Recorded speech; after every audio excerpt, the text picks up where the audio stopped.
जब फरमान धनी का आवे, को राखे घर जाने नू, जा सतगुरु का शरणा लीजे, जो मेटे जम तल बाणे नू। मैं तो दे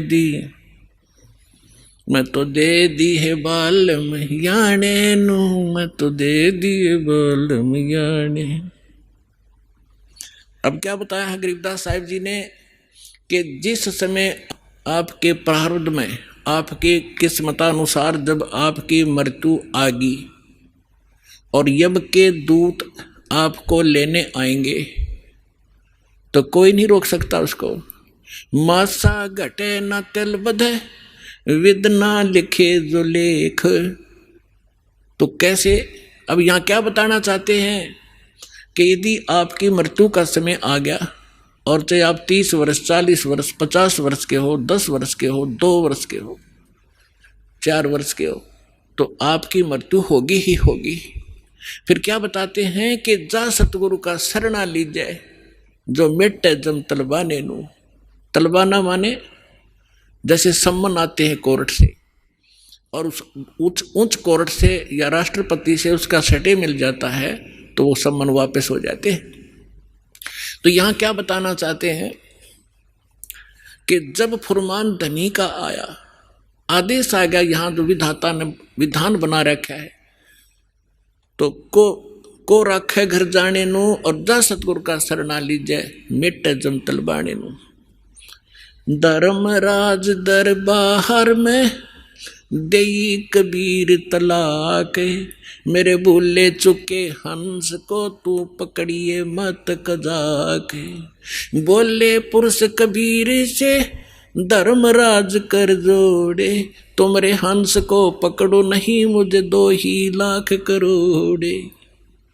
फिर क्या बताते हैं, धर्मराज ने फिर विनती की, प्रभु हे परमेश्वर, यहाँ का एक विधान है इस हमारे लोक का कि जैसा कर्म जिसने किया है वो दोनों भोगने पड़ेंगे, पुण्य भी और पाप भी। तो वो तो मैंने दंड देना पड़ेगा, उसका कोई समाधान बताओ। तो क्या बताते हैं कि कर्मों से तीरथ हैं वो अब जो जपे कबीरे, उनको तो पकड़ना पड़ेगा और जड़नी पड़े जंजीरे। वो तो मेरे बस की बात नहीं, विधान है परमात्मा। तब परमात्मा कबीर जी ने कहा कि कर्म भरम ब्रह्मंड के, मैं पल में करहूने से, जिन हमारी 2 ही दी सो करो हमारे पैसे। कहते हैं ये कर्म भ्रम तुमने यहाँ इनको मिसगाइड करके बुरे जुल्म करवा रहे हो तुम। ये कर्म भ्रम ब्रह्मांड के मैं पल में कर दूं नेस, इन पर कलम मार दूंगा, इनको खत्म कर दूंगा। और जिन्होंने मेरी दुहाई दी वो करो हमारे पेश, उसका अकाउंट भी मत लेना तू। तो ये ज्ञानदास सुनाता ही रहता है, परमात्मा की अमरवाणी है, कोई डूम बाट के गीत नहीं, उस सच्चे परमेश्वर का बताया हुआ सच्चा विधान है, और ये ज्यों का त्यों है। परमात्मा ने कहा कि जो ये कह दे मेरे पास, तेरे पास आके मैं उस परमेश्वर कबीर जी का भक्त हूँ, उसका अकाउंट भी मत लेना। जो मेरा सत्य साधक हो और किसी गलती से वो तुम ले भी आए हो तो मेरे पास भेज देना, करो हमारे पेश। एक भक्त बता रहा था जी, मैं सपने में रात को सो रहा था और 2 बैंकर से आए और मुझे कहने लगे कि चल तू। मैं उठ कर चल पड़ा उनके साथ साथ, और जब पहुंच गए ना, एक बड़ी सी बिल्डिंग दिखाई दी थी।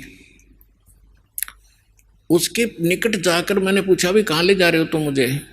वो कहने लगे हम तुझे धर्मराज के पास ले जाएंगे और वहाँ तेरा लेखा जोखा होगा, फिर उसके बाद आगे जैसे आदेश होगा तेरा आगे फिर हम उसके बाद बताएंगे। तो कहने लगा तुम यम के दूत हो? हाँ, कहाँ यम के दूत हैं। तो उसको बात याद आ गई कि हमने ज्ञान में सुना है, गुरुजी बताते हैं परमात्मा कबीर जी के भक्त को और यम के दूत नहीं पकड़ सकते। तो मैं उनके साथ झगड़न लग गया गुट्टम गुट्टा कि तुम मुझे नहीं ले जा सकते, छोड़ो। तो काफ़ी देर मेरा उनका झगड़ा हुआ तो मैंने बताया कि मैं कबीर परमेश्वर की भक्ति करता हूँ, सच्चे सतगुरु की शरण में हूँ, तुम कैसे ले जा सकते हो? और नहीं तो पूछ लो तुम्हारे उस जिसके पास मुझे ले जा रहे हो। तो उन्होंने देखा कि बड़ा दृढ़ता से बोल रहा है। उसने कहा, एक ने कहा कि तू यहाँ खड़ा रहे, मैं पता करके आता हूँ। कहते वो अंदर गया, उसने मुझे आवाज़ सुनाई दे। उसने पूछा कि महाराज ऐसे ऐसे, वो कह रहा है कि मैं कबीर जी का शिष्य हूँ, भक्त हूँ, और तो मुझे नहीं ग्रहण कर सकते। धर्मराज से कहा। धर्मराज ने अकाउंट देखा, वो दोबारा खोल कर देखा कि निकम्मे की तले आई इसने, इसको वापस छोड़ दो फटाफट, मुन्ने भी मरवाओगे तुम। तो तभी वापस आया और कहने लगा, अरे छोड़, इसने बला ने ऊपर तो पटक दिया मैं, और न्यू आऊँ जैसे गोते खाता हुआ, झटके लगता हुआ, और एकदम बॉडी में प्रवेश किया। और जब मैं उठा, पसीना पसीना हो रहा, मेरी जाग खुल गई, नींद खुल गई, और काफ़ी देर तक मेरा शरीर सुन रहा, मैं हिल डुल नहीं सका, हिल डुल नहीं पाया। यदि मुझे ऐसी स्थिति मेरे शरीर की ना होती तो मैं सपना मानता इसको। तो उस दिन के बाद कह रहा कि और गणा दृढ़ विश्वास हो गया परमात्मा पे। तो यहाँ गरीबदास जी उसी परमात्मा की समर्थता बता रहे हैं।